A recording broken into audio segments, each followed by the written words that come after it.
आज हम सब पढ़ेंगे रासायनिक समीकरणों को संतुलित करना। रासायनिक समीकरण को संतुलित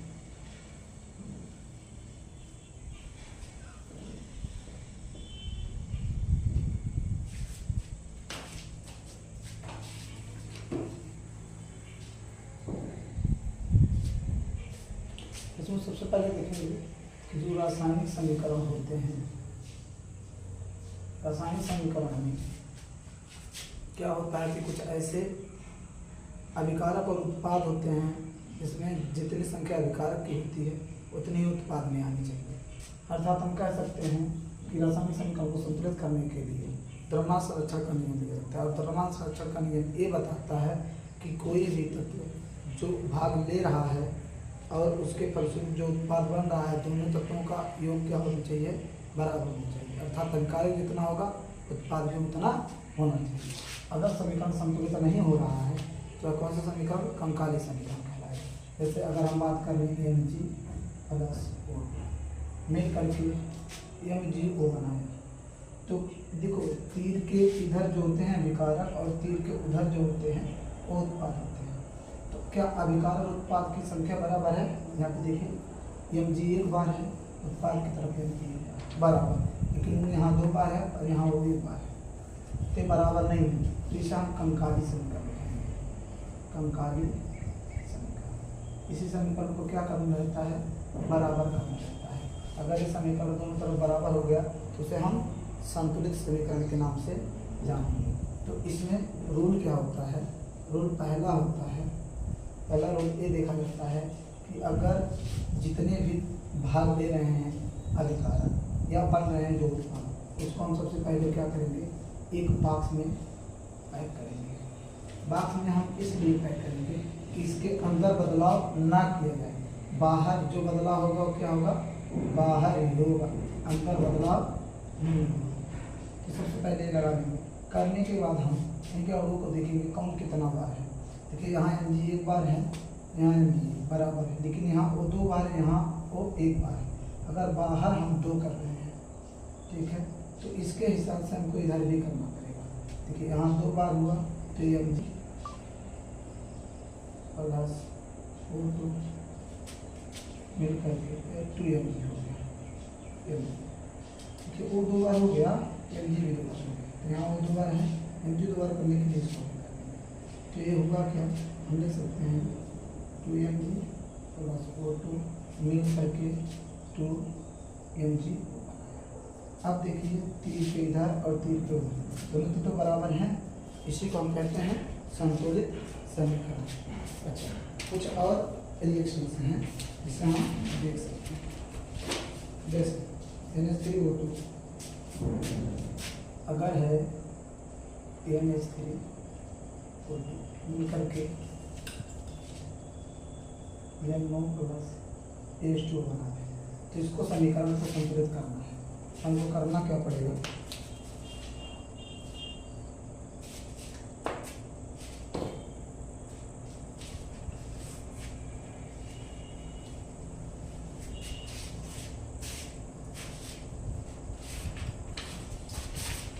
संतुलित करना पड़ेगा। पहले इसको क्या करेंगे, हम एक बॉक्स में पैक करेंगे NH3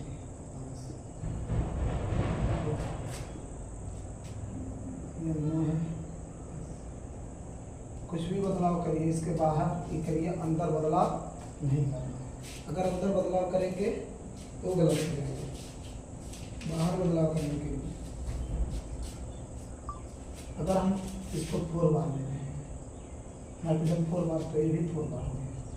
अगर इसको 5 बार देते हैं, ध्यान से देखिएगा, नाइट्रोजन 4 बार की तो यहाँ पर भी 4 बार, तो ऑक्सीजन 4 बार और 5 बार हो गया। यहाँ पे 5 दो ना 10 हो गया। यहाँ देखिएगा हाइड्रोजन 4 दिए बाहर है, हाइड्रोजन 4 दिए बाहर है, हाइड्रोजन यहाँ 2 बार, अगर यहाँ 6 करेंगे तो 6 गुना बार, और ऑक्सीजन 6 बार हो गया। ये बताइए ऑक्सीजन 6 बार और यहाँ 4 बार, 6 4 10 बार, देखिए 5 गुना 10 बार ऑक्सीजन हो गया। तो करके क्या कर सकते हैं, इसे 4 NH3 प्लस 5 O2 मिल करके 4 N+6H2। मतलब इसमें सबसे पहले देखा जाता है तो सबसे अधिक है, पहले उसको क्या करो बराबर। तो यहाँ पे सबसे अधिक क्या था, अगर यहाँ NH3 को 4 बार कर दिए तो इसको भी 4 बार करना पड़ेगा। तो अगर ये 4 बार हुआ, 4 बार ये हुआ, तो देखिए 4 बार हो गया और एक यहाँ 5 बार हो गया। तो यहाँ कितना बार करना पड़ेगा, 5 बार अगर इसको ले लें तो 5 गुना 10 होगा। जब 10 होगा तो यहाँ देखिए और देखना जरूरी है कि यहाँ हाइड्रोजन 3 चौका 12 बार है। तो अगर 6 गुना 12 करेंगे तो 6 यहाँ ऑक्सीजन हो गया और 4 यहाँ, तब तो 10 होगा। तब यहाँ पे 5 लिखा गया है, 5 होगा। अब इसको हम क्या कहेंगे, संतुलित समीकरण। कौन सा समीकरण, संतुलित।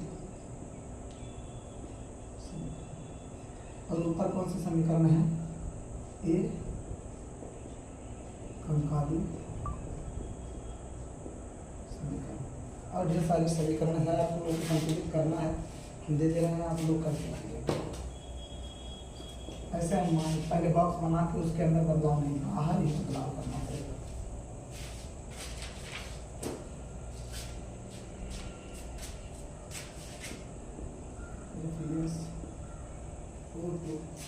ये करके क्या कह रहा है,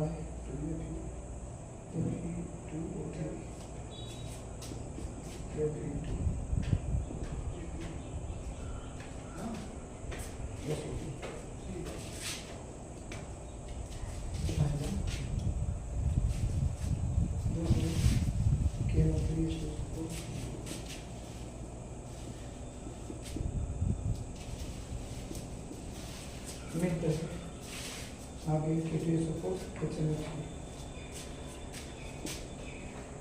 K2SO4 आप उनको संतुलित करना है, सारे कंकाली समीकरण है। एक अब ले लीजिए तीसरा SnO2 H2 SnO2 H2 मिल करके SO2 और H2 होना है। ये तीनों आप लोग संतुलित करके लाइएगा। या देखिएगा, नहीं आएगा तो फिर से कमेंट कीजिएगा, बताएंगे। आगे हम देखेंगे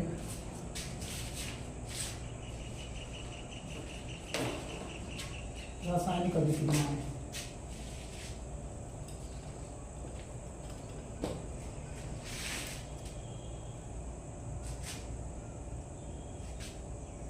रासायनिक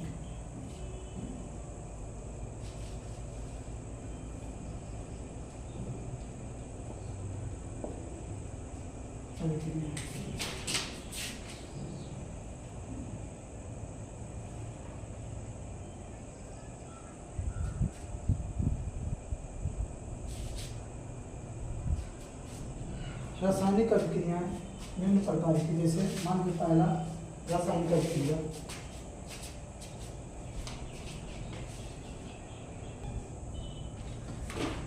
अभिक्रियाएं, जैसे योगात्मक अभिक्रिया एक हो गया, एक अपघटन अभिक्रिया पढ़ेंगे, एक प्रतिस्थापन अभिक्रिया, एक उभयअपघटन अभिक्रिया और एक वियोजन।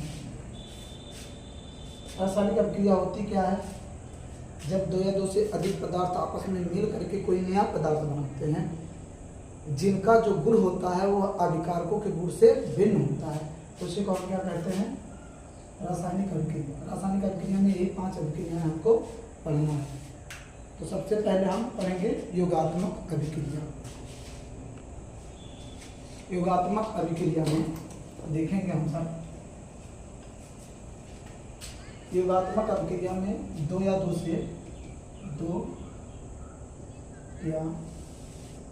से अधिक पदार्थ मिलकर एकल उत्पाद बनाते हैं। योगात्मक मतलब योग, जैसे मान लो 5 + 3 मिलकर के 8।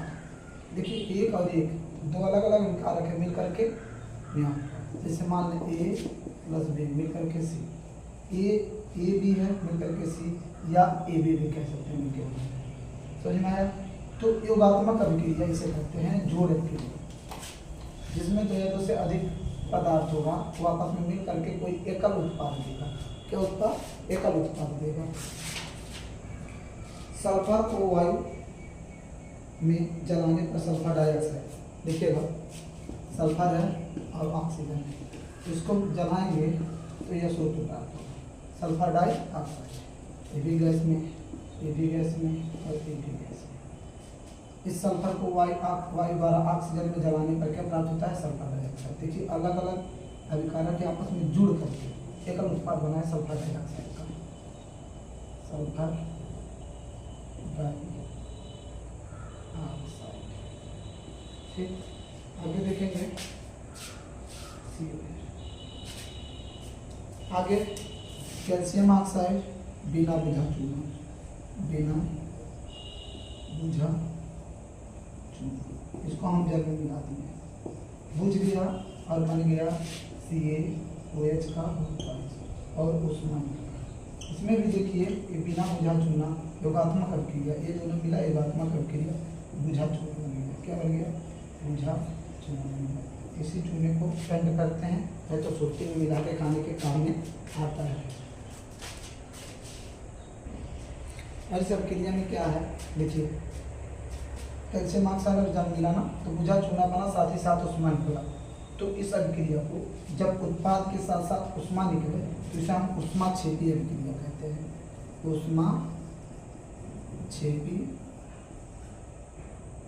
अभिक्रिया के नाम से जानते हैं। ध्यान में रखिएगा कि कैल्शियम ऑक्साइड बिना बुझा चूना जब जल में मिलाते हैं तो कैल्शियम हाइड्रोक्साइड बनता है, जिसे बुझा चूना कहते हैं, और साथ ही साथ ऊष्मा निकलता है, इसीलिए इसे हम ऊष्माक्षेपी अभिक्रिया भी कहते हैं।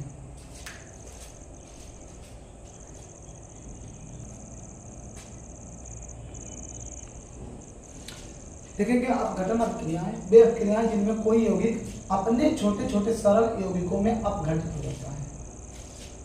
और यही अपघटन अभिक्रियाएं दो प्रकार की होती हैं, एक ऊष्मीय अपघटन जिसमें ऊष्मा की आवश्यकता होती है, जो एक अभिकारक दो भागों में टूट जाता है।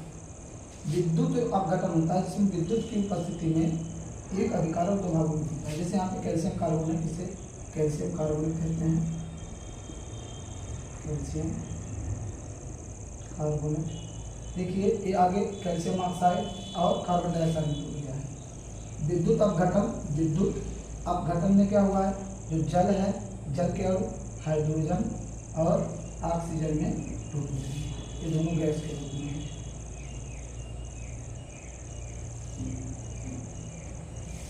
तो ये ऊष्मा की उपस्थिति में अगर कोई अभिक्रिया हो रहा है तो उसे ऊष्मीय अपघटन, अगर विद्युत की उपस्थिति में कोई अभिक्रिया हो रहा है तो विद्युतीय अपघटन कहलाएगा। यहाँ जल टूट रहा है तो विद्युत अपघटन हो रहा है, अगर कैल्शियम कार्बोनेट टूट रहा है ऊष्मा की उपस्थिति में तो ऊष्मीय अपघटन कहलाएगा। इसके बाद विस्थापन अभिक्रिया। विस्थापन अभिक्रिया में जो होता है अधिक क्रियाशील तत्व, अधिक क्रियाशील तत्व कम क्रियाशील तत्व को, कम क्रियाशील तत्व को उसके स्थान से विस्थापित कर देता है, विस्थापित कर देगा, मतलब जो अधिक रहेगा उस वह कम क्रियाशील वालों को हटा देगा।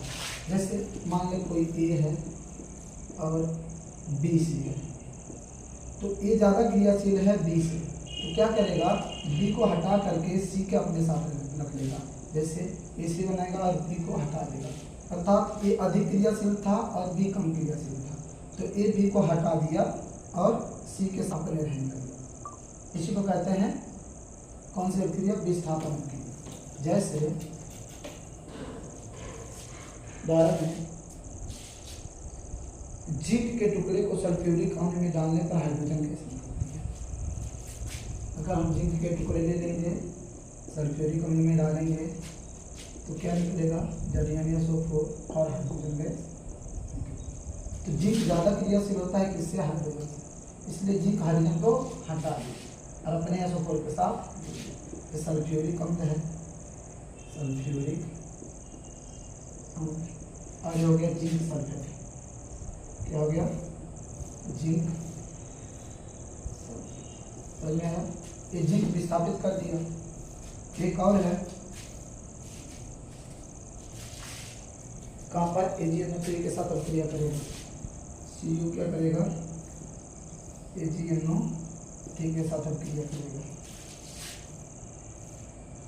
तो क्या होगा, CuNO3 का और 2Eg निकलेगा। हुआ क्या, कहाँ पर क्या किया, Ag को हटा दिया, अपने CuNO3 के साथ हो गया।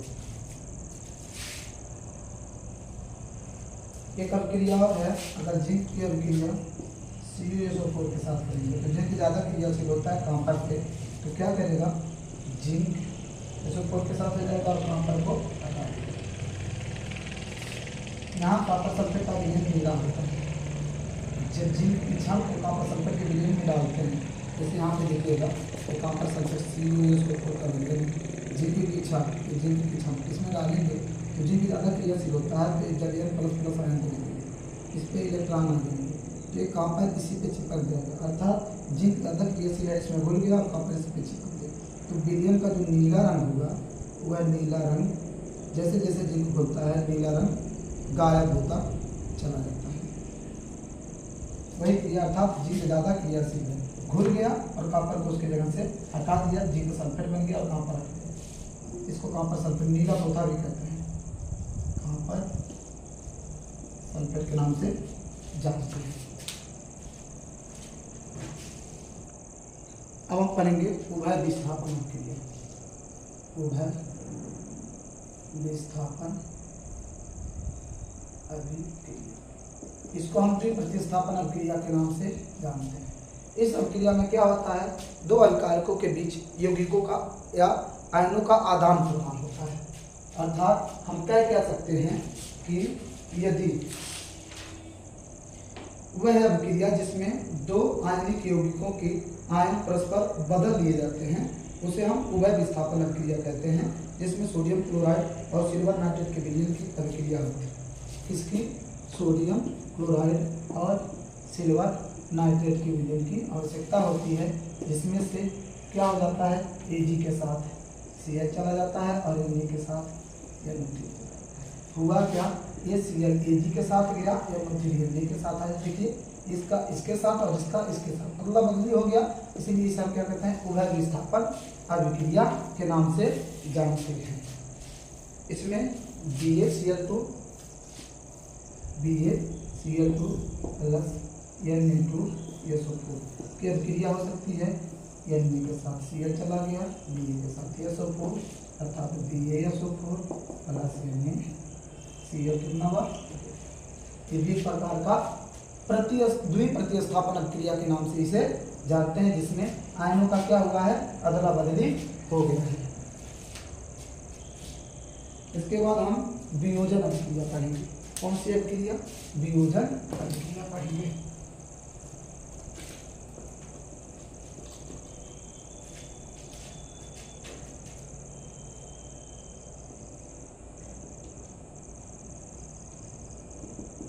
वियोजन अभिक्रिया किसे कहते हैं, ऐसी रासायनिक अभिक्रिया जिसमें कोई पदार्थ रासायनिक अभिक्रिया को प्रभावित करने वाले कारकों जैसे ताप या दाब के प्रभाव से परिवर्तन करके दो या दो से अधिक पदार्थों में अपघटित हो जाता है, उसे हम वियोजन अभिक्रिया कहते हैं।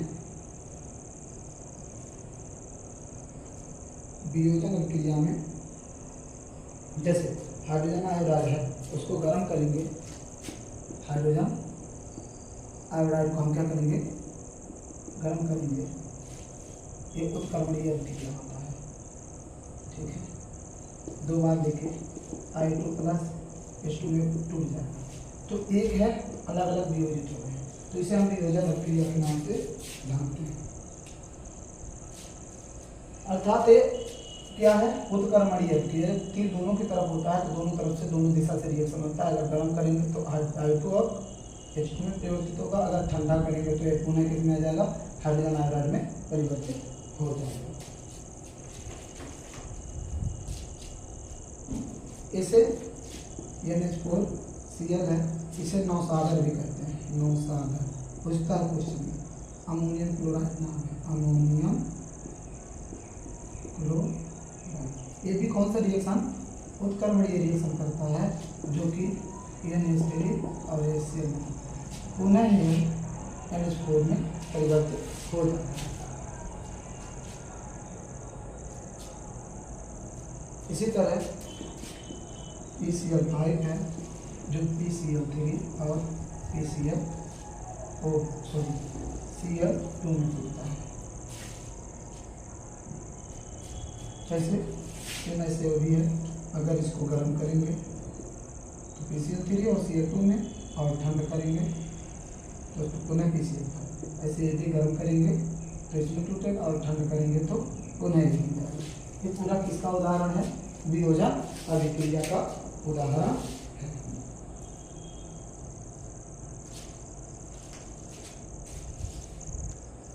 अब हम पढ़ेंगे ऊष्माक्षेपी और ऊष्माशोषी अभिक्रिया।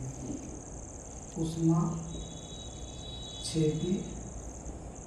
और ऊष्माशोषी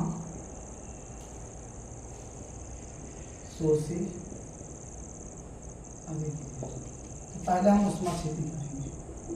ऊष्माक्षेपी अभिक्रिया अर्थात अभिक्रिया के फलस्वरूप बने उत्पाद के साथ साथ अगर ऊष्मा निकलता है तो उसे हम कहेंगे ऊष्माक्षेपी अभिक्रिया, जिनके उदाहरण N2 और 3H2। जब हम नाइट्रोजन और हाइड्रोजन को मिलाते हैं तो अमोनिया बनता है और ऊष्मा निकलता है। इसको नाइट्रोजन को और हाइड्रोजन को मिलाते हैं तो क्या बनता है? अमोनिया बनता है और ऊष्मा निकलता है। ऊष्मा कितना निकलता है वो भी लिख लेंगे, 393.5 किलो, 393.5 किलो कैलोरी।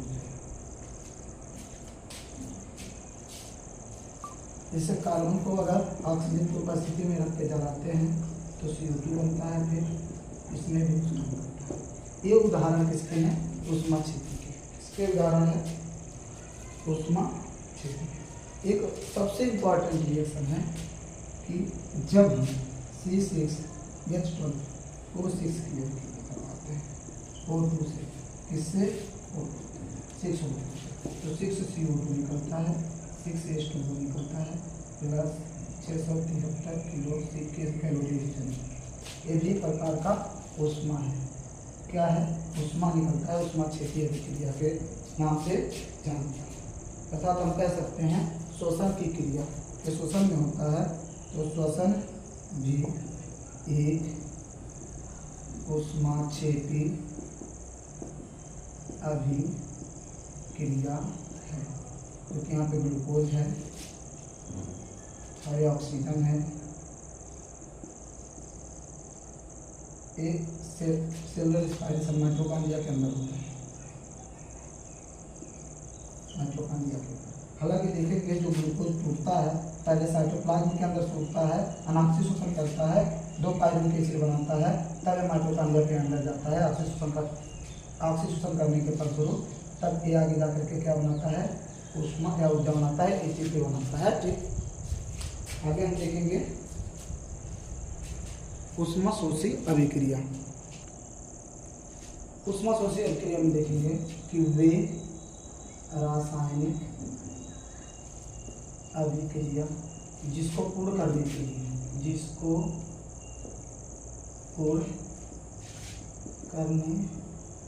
के लिए ऊर्जा की आवश्यकता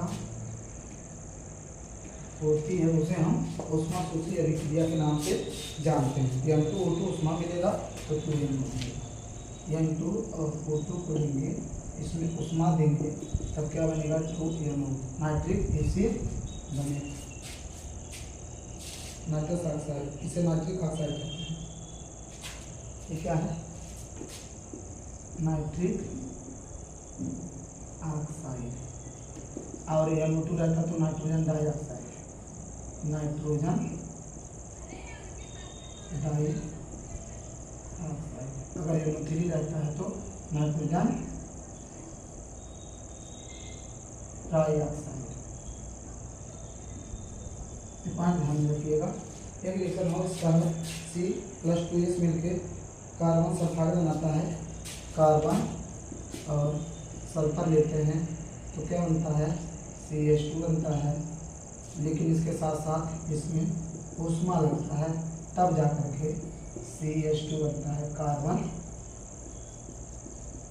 सल्फाइड। क्या बनता है? कार्बन सल्फाइड का निर्माण होता है।